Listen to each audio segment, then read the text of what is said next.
There is truly nothing quite like the immediacy of the impact you feel when you get to hand a child back to their teary-eyed, gratitude-filled parent after they've had a few hours of surgery. And we have gotten to do this over 9,000 times at Alliance for Smiles.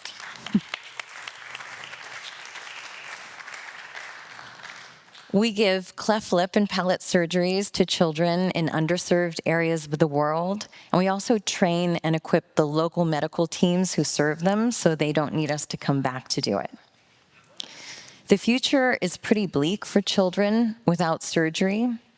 If you're not familiar with cleft, a cleft is a split.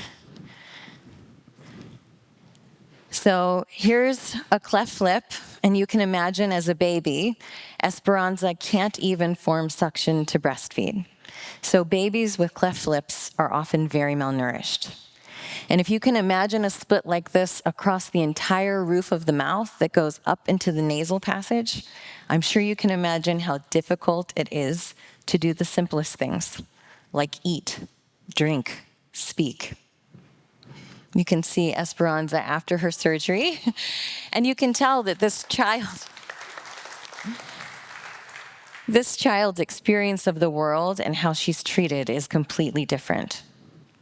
Every 3 minutes, there's a child born with a cleft lip or palate. But in 2 decades of international aid work, before working for Alliance for Smiles, I never saw a single one. How could that be? Let me share a quick story that will help illustrate why. On a recent medical mission to Hawassa, Ethiopia, our team noticed something strange. On an average mission, half of the kids we see have cleft lips. The other half have cleft palates. But in Hawassa, there were a lot of cleft lips and almost no palates. Very strange. So our surgeon was very curious. Why? Was this a genetic anomaly, something in the environment? So he asked the local Ethiopian team. One of them shifted uncomfortably and said, "Surgeries are just not available here. Children with a cleft lip would have such a difficult life. So children with this condition are not usually allowed to survive." In fact, 1 in 10 children with a cleft condition in underserved areas is killed by their own family or their own community in their infancy. It's often seen as a curse, or there's no hope of ever getting surgery. It's especially heartbreaking when you know these kids are held out of school if they survive, they're hidden away, they're bullied, abused, and abandoned. There are actually 5 billion people in the world who lack access to safe and affordable surgeries right now. Every 2 seconds, someone dies because of that lack. That means there are 17 million people in the world dying needlessly every year. That's huge, right? That's heavy. And maybe you're wondering what these dire statistics and this devastating story from rural Ethiopia have to do with my beautiful day to breathe in Seacliff, San Francisco. What a day to breathe reminded me is that sometimes the most urgent thing we can do is pause and not allow ourselves to be overwhelmed by these statistics and stories. It allows you to reground in your why. Why are you doing this? What is it that you want to do with your one wild and precious life? We each just get one. My answer to that question is always the same. In my personal life, in my professional life, I want to do good, I want to do it well, and I need to do it now. I've shared with you how we're doing that now through Alliance for Smiles, which is an amazing nonprofit. But maybe global surgery is not your calling. I imagine there's a lot of passions and purposes here in this room. So I want to step back from Alliance for Smiles and share some other examples from both the for-profit and nonprofit world, and just from life itself. So before I started working with Alliance for Smiles, I did a brief stint of helping some tech companies look at how their business models might support doing good in the world. One of them was the rideshare company Lyft. And around the time that I started at Lyft, racial tensions were on the rise in our country. and it was almost Black History Month. So I had an idea of trying to build empathy, awareness, and support for Black-owned businesses and Black history museums by giving free rides. I was very quickly informed that this was not in the annual budget or the business plan, which I learned is a problem. But because I was so passionate about it, they very sweetly didn't say no. They just said, if you can do this in your own spare time with absolutely no resources, go for it. So in my almost non-existent spare time, I reached out to the local marketing managers of every Lyft team across the United States and Canada. They are amazing, and they signed on to help out. Not only that, but they put their own marketing budgets in to make it happen. So there were the resources.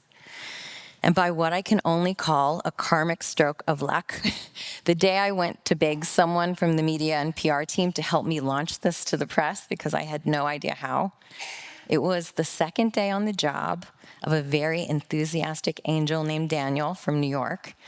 He was there for orientation, and he volunteered. On February 6, 2019, we launched our first ever for-profit social impact campaign. Within hours, he said it had gone viral. Drivers and passengers were so excited to take part in it. But within 48 hours, it was featured in Oprah Magazine, USA Today, People Magazine, CBS, NBC, over 150 media publications. It took all of those people, passengers, drivers, journalists, celebrities, marketing managers, sweet Daniel who helped, to show that businesses can do great good with whatever business, service, or product that they have. And that not only that, but doing good can be very good for business. So those are examples of how to do good in the nonprofit and the for-profit world with Alliance for Smiles and Lyft. But we have to be careful. We have to think about impact and sustainability to make sure that we're doing it well. Speaking of wells, did you know that about 60% of the charity-built wells in Africa are broken down and completely useless? Because foreign expats and experts come in, they build those wells with foreign products and materials.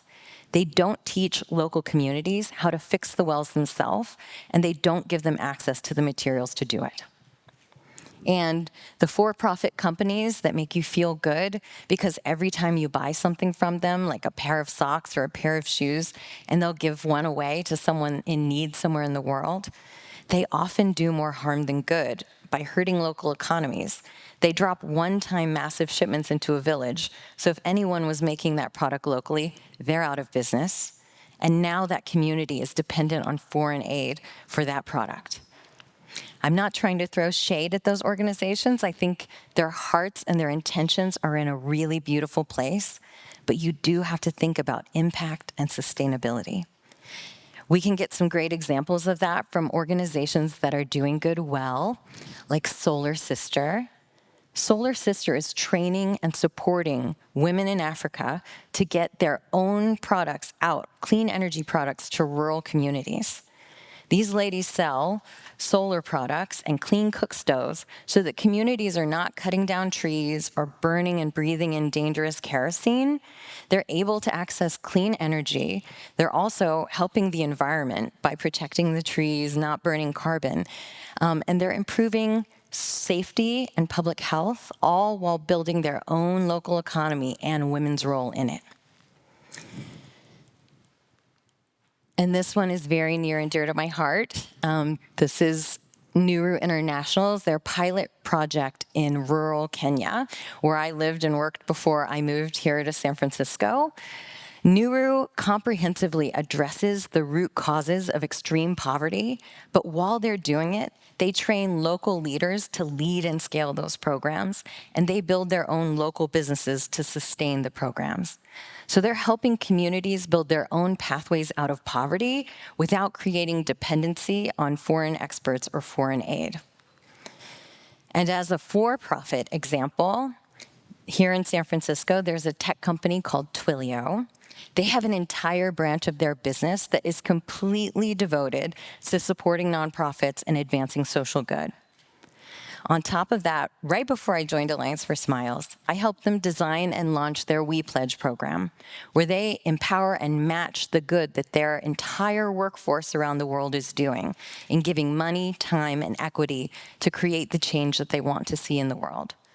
Since we launched We Pledge in 2020, 39 companies, in fact, have signed on, including Zoom, Okta, and Headspace.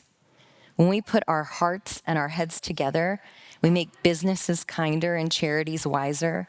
We think about sustainability and impact. We can lead the way in doing good well.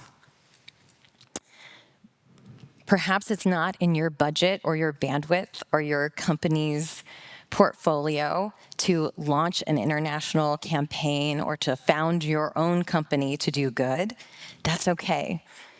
When I, many moons ago, resettled 11,000 Burundian refugees to the United States, it was the everyday actions of heroes and neighbors that welcomed them into their communities, that brought them furniture and appliances and blankets, that offered them jobs at local restaurants and factories, and perhaps most importantly, extended kindness and friendship. Acts don't have to be big or small to have the biggest meaning and the greatest impact. But we need to take those actions now. I'm actually in a class called Year to Live. I just met some of my classmates who are here today. A Year to Live asks us to reflect on the question, if you only had 1 year left to live, if this was all the time that you had left, what would you be doing differently right now? Because the truth is that none of us know how long we have. Some of us in this room, we might be in our last year. We might be in our final weeks. These might be our last hours, whether we know it or not. Reflecting on this question is not meant to scare us, but to ground us in the present, to fill us with compassion, and to urge us to take action. Just last week, I took my own very tiny action when I learned that businesses I was spending my money with weren't aligned with my values. I really didn't want to do it. I'll be honest. I thought, will it make a difference? Can it wait? And then I thought about my heroes who showed me that simple acts in the right moment, taking action now, not getting up from that bus seat, can change the entire course of history. Our actions matter and we need to do them now. So, what businesses with what values will you spend your dollars with today? What charities can count on your time or your support? What is it that you want to see in the world that you live in?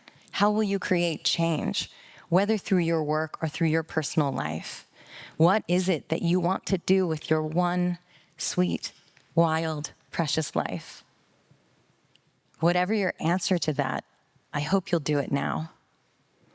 Because this moment, and what we do with it is all we really have.